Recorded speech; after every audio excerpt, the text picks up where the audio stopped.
Good evening friends. আকৌ ওপৰত আহিলোঁ, যাবলৈ ক'তো জেগাই নাই, সেইকাৰণে ওপৰতে আহি ভিডিঅ' কৰিছোঁ। আজি ৰাতিপুৱাৰ পৰা একো ভিডিঅ' বনোৱাই নাই, এতিয়া মই আৰম্ভ কৰিছোঁ। এতিয়া হৈছে 6টা বাজিবলৈ হ'ল। ভাবিছোঁ নাই কাইলৈতো আপলোড কৰিবই লাগিব, সেইবাবে ভিডিঅ'টো আৰম্ভ কৰি দিছোঁ। আৰু কি হৈছে, একদম ৰুমৰ কিনাৰতে বিল্ডিং বনাই আছে, ইমানে আৱাজ হৈছে, ভিতৰততো অকণমান দিগদাৰে, সেইকাৰণে অকণমান ছটৰ ওপৰত আহি অকণমান সেইটো ছাইডত কৰিলে আৱাজটো কম হয়। বিল্ডিং আজি ছট ঢালাই দি আছে, সেইবাবে বহুত আৱাজ হৈ আছে, সেইবাবেও মই ভিডিঅ' কৰা নাই। এতিয়া আৰম্ভ কৰি দিছোঁ, মই দেখাই আছোঁ ৰ'ব। এয়া ছট ঢালাই দি আছে।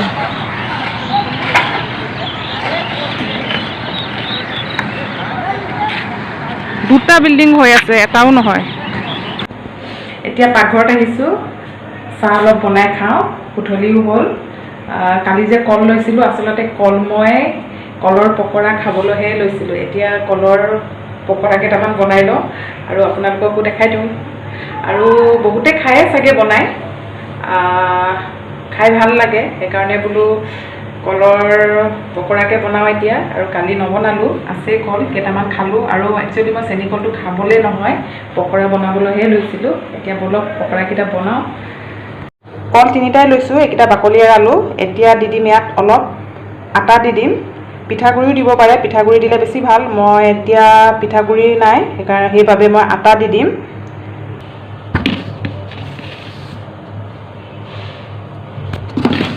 এয়া অলপ আটা দি দিছোঁ,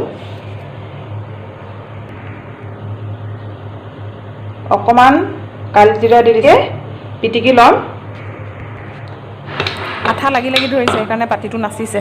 এইখিনি মই ধুনীয়াকৈ কলখিনিৰ সৈতে পিটিকি মিহলাই ল'লোঁ। এতিয়া মই এফালে কেৰাহীখন বহাই থৈছোঁ, ইয়াত অলপ তেল দি এইখিনি ফ্ৰাই কৰিম। তেলখিনি গৰম হৈ গ'ল, মই চামুচে দিবলৈ অলপ অসুবিধা পাইছোঁ, সেইবাবে হাতে দি দিছোঁ।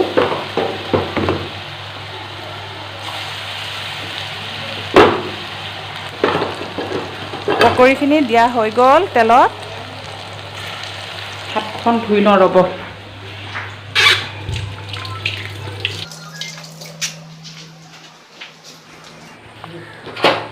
এটা ছাইড অলপ ৰঙচুৱা হৈছে, এতিয়া মই ইলুটি কৰি দিওঁ।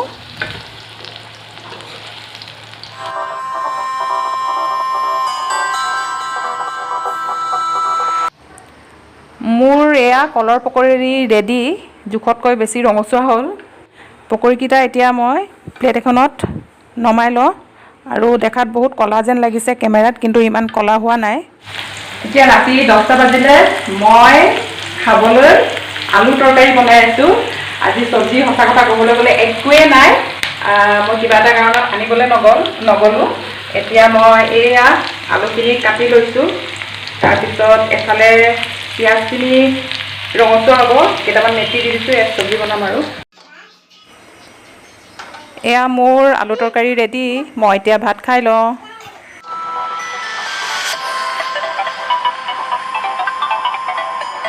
Good evening friends. এয়া সন্ধিয়া হৈছে আৰু মই এতিয়া বাচন ধুব ওলাইছোঁ। অথনি এফালে ওলাই গৈছিলোঁ, ভিডিঅ' কৰিম বুলি ভাবিলোঁ, নকৰিলোঁ, কাৰণ ইমান গৰম আজি, একদম ভাল লগা নাছিলে, ভিডিঅ' চিডিঅ' নকৰিলোঁ। আৰু কি হ'ল, এতিয়া মই ৰাতিপুৱা খোৱা বাচন, দুপৰীয়া খোৱা বাচন, এইবোৰ চব জমি আছে, এইবোৰ পাকঘৰটো চিকলিং বিকলিং হৈ আছে। মই এতিয়া এইখিনি ঠিক কৰি লওঁ, আৰু কালি ভিডিঅ'টো কমপ্লিট কৰিব নোৱাৰিলোঁ, সেইবাবে বোলো এতিয়া ভিডিঅ'টো আৰম্ভ কৰি দিছোঁ। এইকেইটা মই ঠিক ঠাক কৰি লওঁ, বাচনকেইটা ধুই ঠিক ঠাক কৰি লওঁ, তাৰপিছত আকৌ কি দেখাব পাৰোঁ দেখাম বাৰু। এতিয়ালৈ বাচনকেইটা ধুই লওঁ।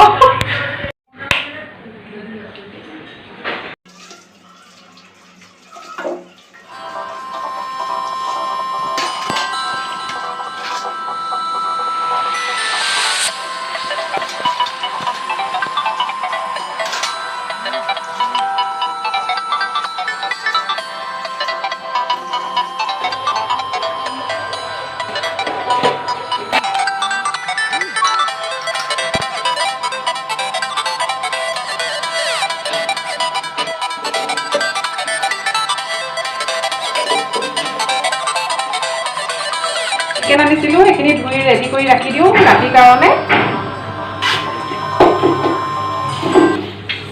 এতিয়া মই গেছ ষ্ট'ভটো চাফা কৰি আছোঁ। এইটো চাফা হোৱাৰ পিছত মই অলপ চাহ বনাই খাম। আকৌ আপোনালোকৰ লগত দেৰিকৈ লগ পাই আছোঁ। চুলিখিনি বান্ধি লৈছোঁ, ইমান গৰম।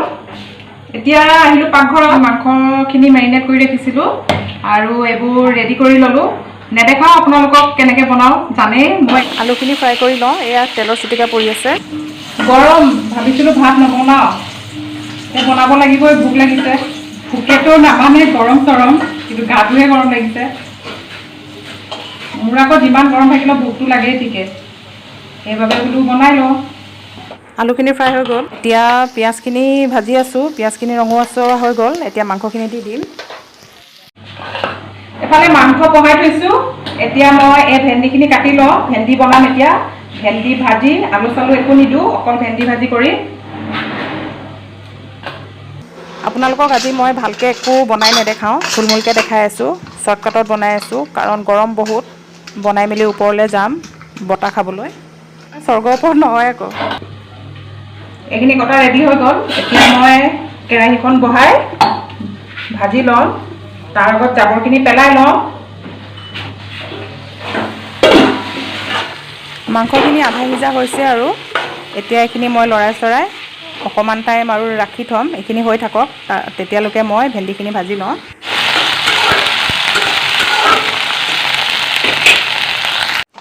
এতিয়া মই মাংসৰ ঢাকনিখন উঠাই চাইছোঁ। মাংসখিনি হৈ গৈছে আৰু এতিয়া মই মোৰ ব্লগটো ইয়াতে সামৰণি মাৰোঁ। দুদিনত আৰু এই ব্লগটো কমপ্লিট কৰিছোঁ। আজিলৈ বাই বাই।